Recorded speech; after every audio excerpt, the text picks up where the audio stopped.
Amma 7th anniversary Dhamaka offers. Shop 599, win 777 exclusive prizes. WhatsApp లో order చేయండి, gift పట్టండి.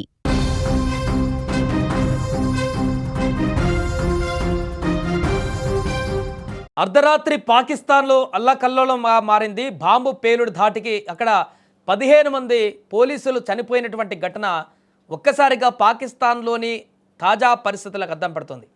ఉగ్రవాదం మరొకసారి అక్కడ పడగ విప్పింది. శనివారం రాత్రి బన్నో నగరంలో జరిగినటువంటి భీకర ఆత్మాహుతి దాడి. ఇది ఎంత దారుణమైనటువంటి ఆత్మాహుతి దాడి అంటే, దాడి జరిగినటువంటి ప్రాంతం ఎక్కడైతే ఉందో దానికి సుమారుగా 2 కిలోమీటర్ల వరకు దూరంగా ఉన్నటువంటి ఇల్లుళ్ళు కూడా ఆ బాంబు దాటికి అక్కడ ఇంటికి ఉన్న కిటికీలు కూడా పగిలిపోయాయి. ఆదివారం బలూచిస్తాన్లో జరిగినటువంటి వరుస దాడులతో ఇప్పుడు పాకిస్తాన్ రక్తసిక్తమైంది. ముఖ్యంగా బన్నూలో పోలీసులే లక్ష్యంగా జరిగినటువంటి ఆత్మాహుతి దాడి ఆ దేశ భద్రతా వ్యవస్థలకు వైఫల్యానికి ఇప్పుడు అద్దం కడుతుంది. ఖైబర్ పఖ్తూన్ఖ్వా ప్రాంతంలోని బన్నూ నగరం శనివారం రాత్రి పెను పేలుడుతో దద్దరిల్లిపోయింది. ఫతేఖేల్ పోలీస్ చెక్పోస్టును లక్ష్యంగా చేసుకుని ఒక ఉగ్రవాది పేలుడు పదార్థాలతో నిండిన వాహనాన్ని వేగంగా తీసుకువచ్చి అక్కడ ఢీకొట్టాడు. ఈ ఆత్మాహుత దాడి తీవ్రతకు చెక్పోస్ట్ భవనం పూర్తిగా కుప్పగొలిపోయింది. ఈ ఘోర ప్రమాదంలో 15 మంది పోలీస్ సిబ్బంది అక్కడికక్కడే చనిపోగా 3 తీవ్రంగా గాయపడ్డారు. పేలుడు దాటికి అనేక మంది అధికారులు ఆ శిథిరాల కిందే చిక్కుకుపోయినటువంటి ఘటన ఏర్పడింది. డీఐజీ సజ్దాద్ ఖాన్ పర్యవేక్షణలో శనివారం రాత్రి నుంచి ఆదివారం ఉదయం వరకు కూడా సహాయక చర్యలు కొనసాగించారు. ఈ ఆత్మాహుతి దాడి ఎంత శక్తివంతమైనదంటే పేలుడు దాటికి సమీపంలోని ఇళ్ల పైకప్పులు కూడా కూలిపోయాయి. ఆ పరిసరాల్లో ఉన్నటువంటి ఇల్లులు కిలోమీటర్ల దూరంలో ఉన్న ఇల్లులకు కూడా కిటికీల అద్దాలు పగిలాయంటే అర్థం చేసుకోవచ్చు ఎంత భీకరమైనటువంటి పేలుడు ఇది. చీకటి సమయం కావడం, మళ్ళీ ఉగ్రదాడులు మెరుపు దాడులు చేస్తారన్న భయాందోళన మధ్య సహాయక సిబ్బంది శిథిలాలను తొలగించి 3 పోలీసులను ప్రాణాలతో బయటకు తీసుకురాగలిగారు. గాయపడిన వారి పరిస్థితి ఇప్పుడు విషమంగా ఉండడంతో మృతుల సంఖ్య పెరిగే అవకాశం ఉందని కూడా అధికారులు భావిస్తున్నారు. ఒకవైపు బన్నూలో ఈ దారుణ ఘటన జరుగుతుండగానే మరొక వైపు బలూచిస్తాన్ లిబరేషన్ ఫ్రంట్ ఆదివారం ఈరోజు కూడా ఉదయం నుంచి వరుసగా దాడులకు తెగబడింది. బలూచిస్తాన్లోని ఖరాన్, వాషాక్, మస్తుంగ్ సహా 10 ప్రాంతాలలో భద్రతా బలగాల లక్ష్యంగా చేసుకొని దాడులు చేశాయి.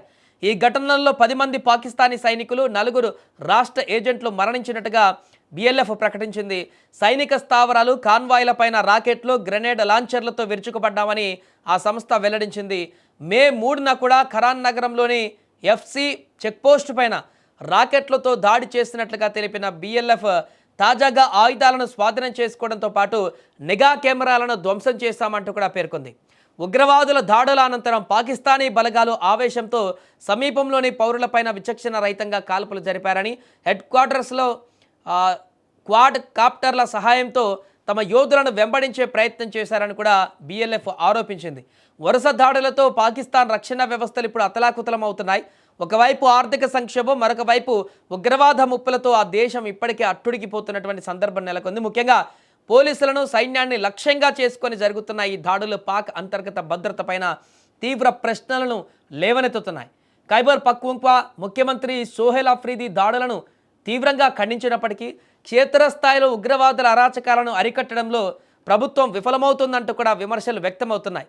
ఏదేమైనా కూడా ఉగ్రవాదానికి పెట్టింది పేరుగా మారినటువంటి పాకిస్తాన్ వారు పెంచి పోషించినటువంటి ఆ ఉగ్రవాదానికే బలైపోతున్న పరిస్థితి ఏర్పడింది. రోజుకు అక్కడ ఏర్పడుతున్నటువంటి పరిణామాలు చూస్తే మరికొద్ది రోజుల్లోనే పాకిస్తాన్ పూర్తిగా రాజకీయ అనిశ్చితితో పాటు ఆ దేశం మొత్తం కూడా ఆర్థిక అనిశ్చితితో అతలాకుతలమై ప్రపంచ పటంలో ఇప్పుడు ఆల్రెడీ చేతులు చాచేటువంటి పరిస్థితులు ఉంది. ఇంకా మరింత దయనీయమైనటువంటి పరిస్థితుల్లోకి వెళ్ళిపోవడం ఖాయం అన్నట్టుగా కనపడుతుంది.